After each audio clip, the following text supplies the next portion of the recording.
Hello everyone, I think so the recording has been started. So we will start our presentation from here. So good morning everyone, the professor and all the audience. We are very delighted to present this our presentation on strategic business case study that is titled with improving GDP through SME development in Pakistan. So we are the group of four people. We are the group of four people. My name is Ibrahim Fahim. I will introduce myself with the student ID 23034116. And next is, Next is Mozzam bin Afzal. My student ID is 220799795. My name is Arjun Erithil Prashant. My student ID is 230297003. My name is Alan Joseph. My student ID is 23002081. thank you everyone for introducing yourself. Each all of us are contributing from the different lens, economic, policy, global benchmarking, and transformation strategy. So today we all will walk you through the current economic climate challenges SMEs face, global case studies, and the most importantly, how Pakistan can build a sustainable roadmap for economic growth by empowering its SME sector. So let's begin. So I will myself, Ibrahim Fahim, begin with the first slide for the introduction. I will start from here. As in the introduction, in the developing economies, the role of SME is far more than just a business. So it is the beating heart of the progress. So in Pakistan, SMEs contribute approximately 40% of GDP. That is nearly half of the country economic output. But their potential doesn't stop there. They employ 80% of the non-agriculture workforce. That's a huge number in it. So yet the sector is under-prioritized. So in this slide, we highlight two critical messages. That one is economic growth is directly linked to poverty alleviation, and the second one is that the SME sector is central to the both. So on the other words, I can say that when the SMEs grows, the families, our country's families eat better, the children go to school, and the communities thrive better. So we will begin, and the big question is here is that why hasn't this potential been unlocked yet? So as we let explore by the second slide, I will go through that. So the data on the Pakistan economic landscape. So this snapshot show us where the Pakistan stands, as in these slides. See, GDP of $341 billion in 2023, but the poverty, an alarming one, that the 39% of the population lives below the poverty line, where the economy is more than $341 billion dollars in 2023. Meanwhile, SMEs contribute 40% of GDP and employ the bulk of the workforce. This disconnect, it's striking. We have a sector that doing the heavy lifting but is left unspotted. So imagine the result if we invest in it. So from onwards, I will hand over to the Mozam. So he will go through the next slides, the obstacles of the growth GDP in Pakistan.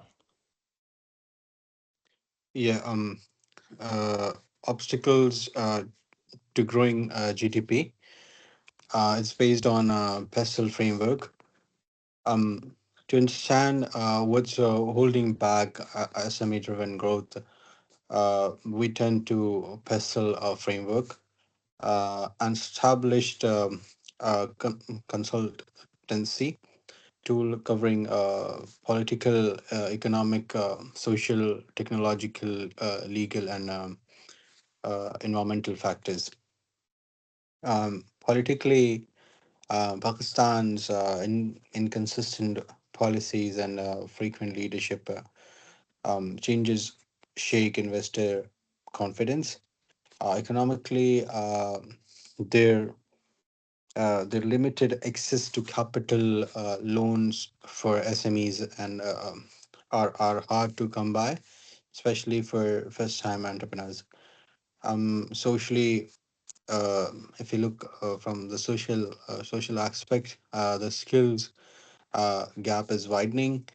There's a lack of trained professionals in critical areas like digital business, marketing, and also operations. Technologically, rural SMEs are way behind. Poor internet infrastructure prevents them from scaling or adopting e-commerce. Uh, Legally, excessive red tape and outdated regulations make starting a business cumbersome, and environmentally, consistent power and transportation uh, infrastructure affect the productivity. So, what we're looking at is a systematic barrier, not a single issue, but a cluster of interrelated weaknesses. Um, the next slide, please, Ibrahim. Okay, so the slide is about the proposal for government action. Um, Now, let us talk about solutions. We propose a multi pronounced approach by the government to empower SMEs. Um, First, improve access to financing through microloans, digital wallets, and partnerships with fintech. Second, enact regulatory reforms to reduce red tape and improve ease of doing business. Thirdly, I'd say launch skills training programs focused on technology, business development, and digital trade. According to Al Haddad, in 2019, entrepreneurship is the engine of economic stability, and Pakistan is not short on entrepreneurs. It's short on systems that supports them. So, how have other countries done it? Let's find out. Um, Next slide, please, Brian, please. Okay, so why these actions are important? I think SMEs are key drivers of economic growth. Um, they significantly contribute to the GDP, um, create jobs, and promote innovations. By supporting SMEs, we can reduce poverty through employment and also build long-term economic stability. Encouraging entrepreneurship also boosts local production, opens up export opportunity, and also helps diversify the economy, making it more resilient, as noted by Al Haddad in 2019. So I'd conclude now. I'd like to ask the other next speaker to take over, please. Thank you. Thank you, Musam. On this slide, we are looking at how different countries have successfully implemented SME infrastructure based on the OECD SME policy framework. Starting with Germany, their main focus has been on Industry 4.0 and digital transformation. They have invested heavily in advanced manufacturing and digital infrastructure. This has helped SMEs increase automation and remain competitive, especially in manufacturing sectors. Next, we have South Korea, which offers strong government backed support, which includes financing incubators and export assistance. SMEs in South Korea benefit from easy access to funding, startup incubators, and strong export promotion programs, leading to significant growth and better international reach. Finally, Singapore is known for its robust startup ecosystem. The government has created efficient legal frameworks, and simplified access to venture capital and incubators.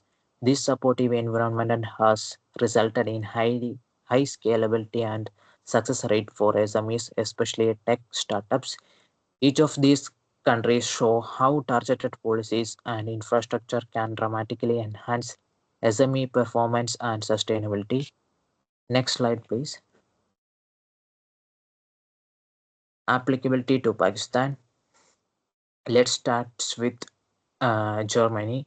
Germany focuses on 4.0, which emphasizes automation and digitalization in manufacturing, provides a usable blueprint. Pakistan can adopt these practices to modernize its SMEs, especially by promoting digital platforms and high tech infrastructure. South Korea. South Korea presents a strong case of government backed financing and structured incubation systems. Pakistan can benefit by replicating these incubation models to help SMEs develop from startup to scale up phase, supported by financial and mentorship programs. Singapore is known for its business friendly tax systems and regulatory frameworks. By simplifying tax processes and reducing compliance burdens, Pakistan can make it easier for SMEs to thrive, similar to how it's done in Singapore and even India. Challenges. However, we must also consider some challenges. Firstly, political instability in Pakistan often prevents the execution of long term reforms needed to sustain such models. Second, capital availability. Capital availability is the major hurdle.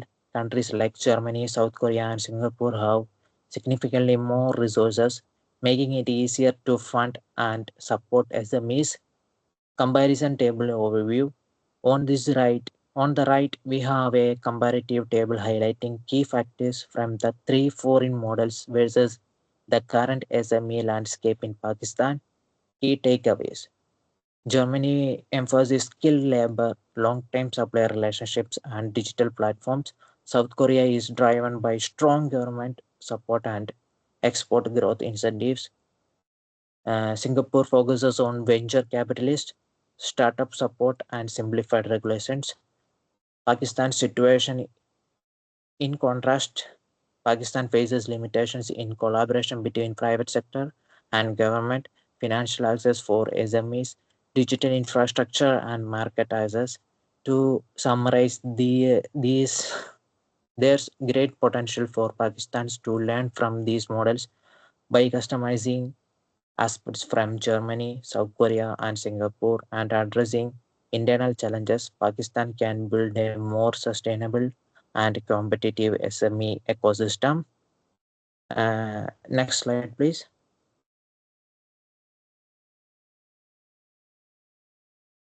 Now let's talk about some of the key challenges Pakistan faces when trying to adopt foreign development or economic models.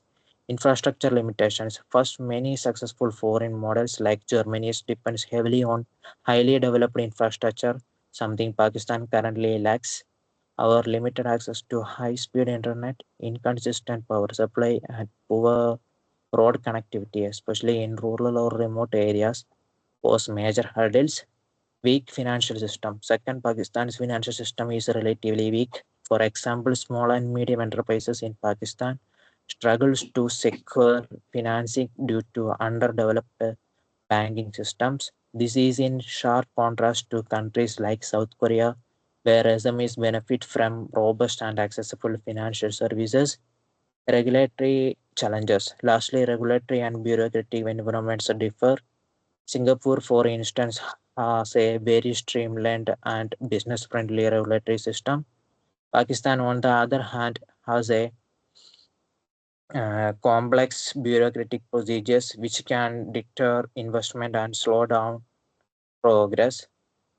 Closing thought.